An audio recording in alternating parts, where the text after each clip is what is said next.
Yan, edi pinotakti kayo ng mga totoong loyalista. Talagang kayo pa daw yung may gana na mag-akusa na ang mga loyalista ay mga bayaran. Wala na daw kasing natitira na taga-suporta ang mga Marcos, ang nasa Malacanang. Talaga ba? E di sana noon pa napatalsik yan kung wala nang taga-suporta yan. Baliw? Baliw tong dalawang ito, etong si Harry Roque at si Maharlika. Yung level ng kanilang kaisipan ay sobrang baba na po. Nakakaya. Kayo ang totoong desperado. Ang totoo niyan, binabaliktad niyo daw ang sitwasyon. Kasi ang sinasabi, wala na yatang natitirang loyalista except daw yung mga bayad na loyalista. So kayo pong mga loyalista na iginagalang ko, papayag ba tayo? Papayag ba kayo na kayo'y tawaging bayaran? Pero dahil ang totoo talaga sa mundong ito sa ating bansa, nauso ang bayaran dahil sa mga Duterte. Nauso ang bayarang mga taga-suporta dahil sa mga Duterte. Kasi ako mismo, sa paligid ko mismo, ang magulang ko mga Marcos loyalist.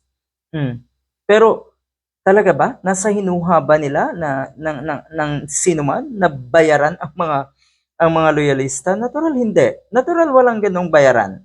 Ang totoong mga bayaran ay kayo na mga nasa paligid ni Digong. Sinusukan na daw ng taong bayan ang mga Marcos. Kung totoo yan, uulitin ko, edi sana matagal lang napatalsik. Napatalsik ng taong bayan ang nasa Malacanang. Bakit hanggang ngayon, andyan pa rin at presidente pa rin si PBBM habang may impeachment case si Sara Duterte at nakakulong si Digong, yung dalawang huli mga idolo nyo yun. Ang saklap, idolo nga ba or kayo talaga yung mga tipong bayaran at nagpapagamit? Kasi kung tutuusin, alam niyo siguro na hindi ka idolo rin ang mga Duterte, pero wala kayong choice kundi magpagamit para sa sarili niyong interes at para sa pera. Dahil ang totoo daw niyan, kayo ang mga bayaran. Nakakasuka kayo kayo ang pinaka nakakasuka. Lalo na po etong si Harry Roque. Talaga? Ang lala mo, baliktad daw ata ang sitwasyon. Reverse psychology ang ginagawa mong ito dahil ang totoo, kayo na po yung declining. Palubog na daw kasi ang mga Duterte, natural, yung bangka nila ay palubog, natural, magtatalunan na yung iba sa bangka. Kaya kayo yung unti-unting nawawala ng suporta. Parang tanga daw kayong dalawa.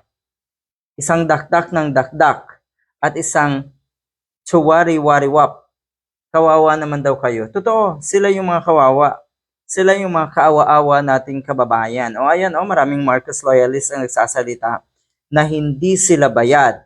Kahit anong pambubulin nyo sa amin at kay PBBM, hindi kami mapapagod magsuporta sa ating presidente.